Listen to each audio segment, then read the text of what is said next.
Happy Sunday. Long time no see, I feel like. I feel like I haven't vlogged in a while. I took a little bit of a break just because I had a lot of things going on, like with work and my life, and I had my birthday recently, so I just took a break. And I'm so glad to be filming again. I have like some like new books and things that I want to talk about and kind of just take you along with me on like a cozy little Sunday. Like honestly, I don't have anything planned today, which I think is great because I have been kind of go recently. My birthday was on Friday. I did turn 25, so I feel very old. I'll put a picture right here of it. I had like a Barbie birthday party because I love like the vintage Barbie movies, and I was like, well, she was pivotal in my childhood. I feel like I need to kind of like pay an homage to her, you know what I feel like? So I went as like Annalise from The Princess and the Pauper, and so my friends kind of dressed up as like their favorite Barbie movie and things like that, and it was such a fun time. Like I really loved it. I have some pictures up on my Instagram if you want to see some more pics, but I really had a lot of fun.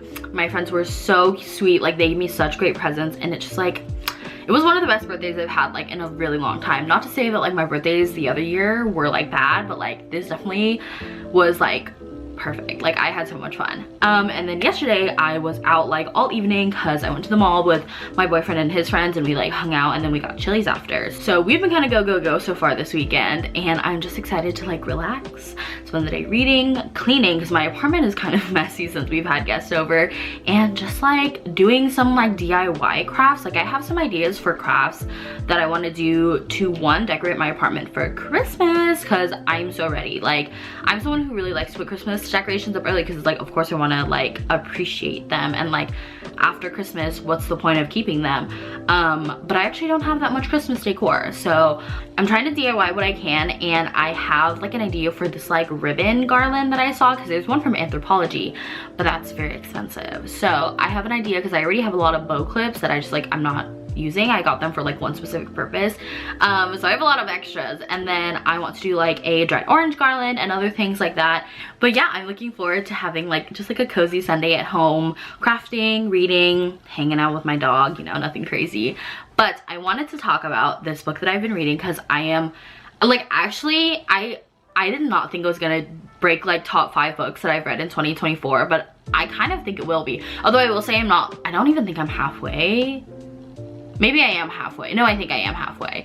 But I haven't even gotten to like the end part of it, so like hopefully it stays good. But it is One for My Enemy by Olivie Blake, and I am obsessed. I kind of picked this up on a whim because my friends and I had a movie night last weekend where we watched Shakespeare in Love, and so I was like, oh, like I feel like I kind of want something that has those vibes. Like I don't know, I love Shakespeare retellings like in movies, like 10 Things I Hate About You, She's the Man. Literally my favorite category of movies, I'm gonna be honest, are Shakespeare retellings, and I feel like they should make more, because the most recent one that was made was the Sydney Sweeney one, Anyone But You. I don't remember exactly which one that's based off of, but it was really good. But this one is a Romeo and Juliet retelling based in New York City. So it says, from New York Times bestselling author Olivie Blake comes an intricate web of love, magic, and rival witch families in New York City. So instead of like Romeo and Juliet's families, it's between the Antonov and the Fedorov witch families. I'm just gonna read a little excerpt, and it says, modern day Manhattan is where we lay our scene. 2 rival witch families fight to maintain control of their respective criminal enterprises. On one side of the conflict are the Antonovas sisters, each one beautiful, cunning, and ruthless, and their mother, the elusive supplier of premium toxins known as Baba Yaga. And on the other side, the influential Fedorov brothers who serve their father, the crime boss known as Koschei, yeah, that's how you pronounce it, Koschei the Deathless. It is so well written. I am listening to the audiobook right now. Okay, I will say I like the audiobook just because I'm an audiobook fan in general, but some of like the way, some of the sentences that the narrator is saying, like she's like way too breathy, and I'm like, okay girl, like I get it, you're trying to be dramatic, but like I can't really hear you, speak up, you know what I mean? But it is like beautiful. There's some like really beautiful prose in here, and like yearning, and like I'm just like, it's just gorgeous writing about love in general, I think, and how like one can like feel this kind of love for another person, and it's just like, it's gorgeous, and I'm obsessed. The vibes are perfect. I honestly think this is the perfect like late fall read, almost winter, because it's not necessarily like fall vibes or winter vibes, but I just think like the ambience of this like kind of, I don't know, it somehow fits like November. Do you know what I mean? I don't know if I'm making any sense, but I definitely would recommend this. It is amazing. I like the audiobook, like it's not bad. I just think that if you're not typically an audiobook reader, you might not like it because the narrator is very breathy at some points, but she's trying to get like the dramatic effect going on. So like, I'm like, I see you, girl, like I appreciate you. So I'm gonna try and finish reading this maybe today or tomorrow. I will definitely be reading it in this vlog today and getting through it because we just got to a part where something really dramatic happened, and I'm not gonna say anything because I don't want to spoil it, but let's just say that there's something crazy going on in this book right now. Okay, so I'm very excited to read this. But besides that, I was like in a semi-reading slump, I think, because after I read like the X-Hex and like my Halloweeny reads, I was like, well shit, like I don't know what to read. I don't know like what the vibes are. So honestly, like what I've been reading has kind of been recent. I did start The Will of the Many because I got it on Audible. My dad very graciously got me like a 9-month subscription to Audible. So I'm like, period, thank you. I get free books for 9 months.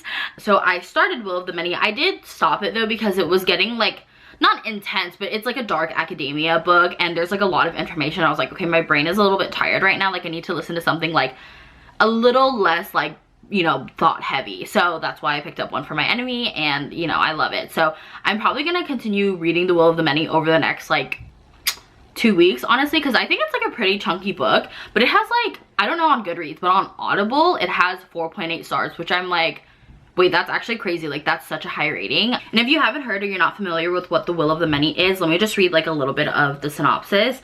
It says, the Katenan Republic, the hierarchy, may rule the world now, but they do not know anything.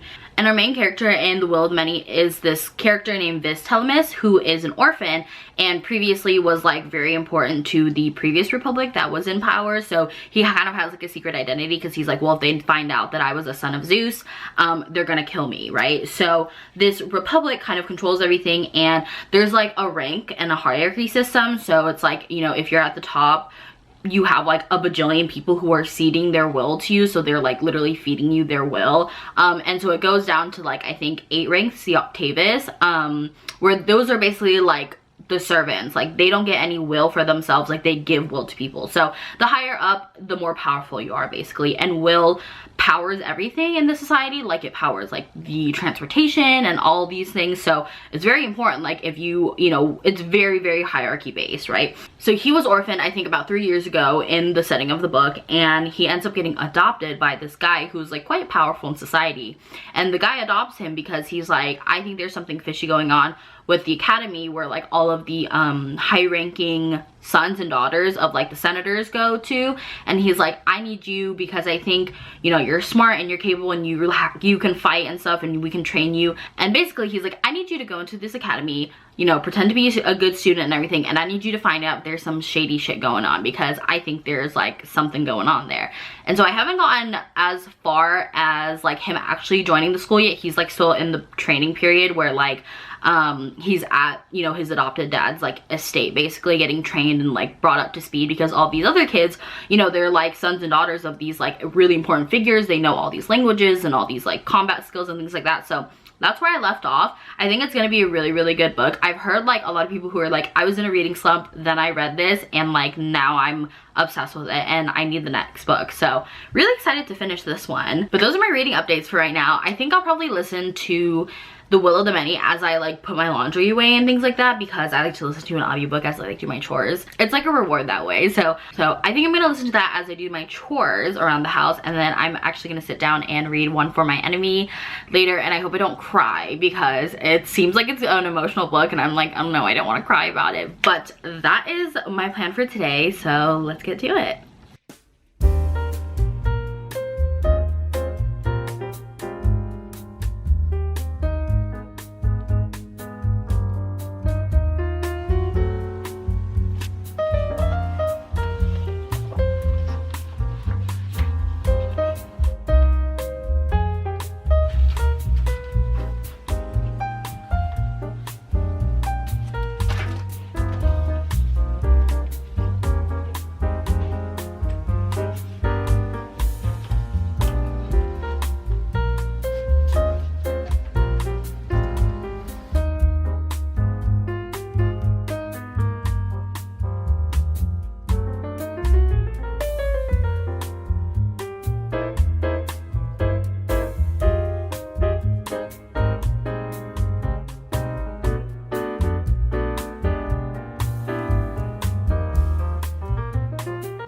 Okay, we do have some new additions to my bookshelf of like my little trinkets. I did get some new books, but I'm just focusing on the trinkets right now. So my birthday was recently, and my friend knows how much I love vintage items, so she got me this like vintage hairbrush. Look how gorgeous this is. Like, this is literally, I'm obsessed with this. And it comes with this mirror that I think is gorgeous. Obsessed. I don't know if I'm gonna display the mirror because I'm scared like my cats will knock it over, but I've just been kind of displaying this brush like up here. And I really like how that looks. And then I have these candles. So they're like book candles. I don't know if I'll end up lighting them just because I think they're so pretty, but maybe I will, and then I'll end up using these tins for like other stuff. But I thought those were really cute. And then I have these, which I don't know if I've shown them before, but these are Gone with the Wind. Technically they were music boxes when I first got them, but one of them is still a music box and it plays like the Gone with the Wind soundtrack, and this one was not working, so my boyfriend took out all the stuff inside. And then my friend got me some dice for my birthday because we are in a D&D group together, and it's just like a little ring box, so I really like that. And then these pieces of art, I don't know exactly what that one is, but I kind of just like the look of it. And then these are just some like landscapes, all from estate sales, because that's my favorite place to get art. And then I have this other trinket box that my friend gave me for my birthday as well. And I haven't put anything in there, but I think it'd be cute. I don't know if I want to like display it closed, or I think displaying it open with like some things poking out of it could be cute, but I don't really know yet. So those are like the things that are new. Oh, also I have this like cute little bibble up there because my 25th birthday was on Friday, and it was a Barbie theme, so my friend got me a bibble little plushie, which was so cute. And then also she made me this pillow, and I'm actually like so obsessed with it. It's just like gorgeous, and it like fits my aesthetic perfectly. But yeah, I did kind of just like a bookshelf reorganized because I got some new trinkets. So now this shelf right here is like all romance books that I like love, like they're my favorites. These are fantasy books that I have read like most of them, and like these are some of my favorites up here. Legends and Lattes, Bride. We have the Cruel Prince series up here. I have the first one, but it's just outside because it's a hardback, and that's why I like to keep my hardbacks. And then I have Assistant to the Villain and some other stuff. Not all of it is fantasy, but most of it is like fantasy leaning. And then over here I have some more books that are like books that I haven't read yet, or fantasy books that I read and like they weren't my favorites but I still like them, and just like those books, honestly they just didn't fit on the other shelf that I had because those 3 romance books I love, so I just put them there because I didn't have anything to fit. But I really like how everything looks. I just think it's so cute, and I'm like very happy with my book corner right now. Okay, so I had this like DIY idea because I have a bunch of these like pillar candles and I don't have very many candle holders, and I wanted to go buy some, but I was like, oh, I don't really want to like spend my money on that. I feel like there's something I have at home where I could like stick them on and it'd work as like a candle holder basically. And I figured out my solution this morning, and I'm like, wait, I'm low-key like a creative genius because I have all these, technically I think they're like saucers. Yeah, I think they're just like saucers where you can like put sauce in them, or like honestly I know a lot of people use them as trinket, like little to put their rings and things like that, right? So I have a bunch of these and I never use them because I'm like oddly not a sauce girl. That's like a side tangent. I just don't like to use sauce on like a lot of things. Like I don't like ketchup or ranch that much on my food. But I was like, okay, let me like heat this up, let the wax drip, and then I think I'm just gonna like stick them on like this. I think that will work because I have this white one and I have these 2 kind of like red, and then they have like a sparkle on them, so I thought they'd be really cute for Christmas. So yeah, that's my little craft for today. And then I also fixed up this like, okay, my boyfriend and I got this when we were at an estate sale. It did have like pictures in it, and it's like a little family tree, so we thought we'd put us here and like our animals like here. I think I have one that doesn't have a hook, so I'll put it on here, so then it'll be like my 2 cats and my dog, and then these will just be like, I don't know if we end up getting more pets like later in the future. But I thought this is so cute, and like it's like, I don't know, it was adorable, and it was only like $5 or $6, so yeah. Feeling very crafty today, especially after, you know, putting up all my little posters. So I'm like, I feel like the creative juices are flowing, you know what I mean? So hopefully this craft turns out well.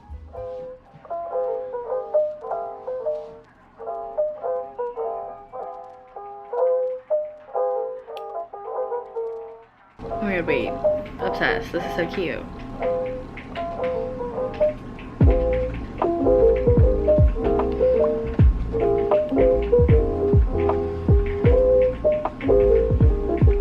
Okay, it actually turned out so much better than I thought it would. Like these, it was so easy. I just heated the bottom, let the wax drip a little bit, so then I had something to kind of like stick it to, and then it's stuck. And I think these are super cute. I did make one in this like tiny, I don't even know where I got this from. I think it just came with something and we kept it. And I kind of think that I like the vibe of like the white candles with this little one, but I only had one, so whatever. And I put the rest of these on the little saucers, and I'm so excited. I love the way they turned out. And obviously my Christmas tree is not like fully decorated, nor is it on right now, but I'll probably end up decorating it a little more later, and then at night I'll show you what it looks like with the candles, and I feel like it's gonna look so cute.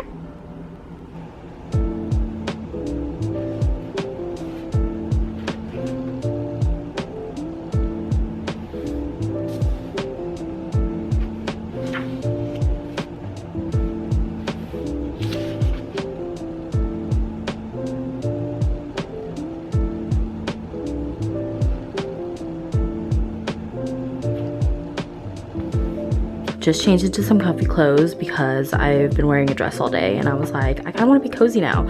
Also because it's kind of cold in my apartment, which I'm actually happy about for once. But now I think I'm gonna go play some cozy games, I think. And I honestly might start decorating my Christmas card for this year because we had one last year and it was really cute. So I should probably start on that now so I don't send them out too late.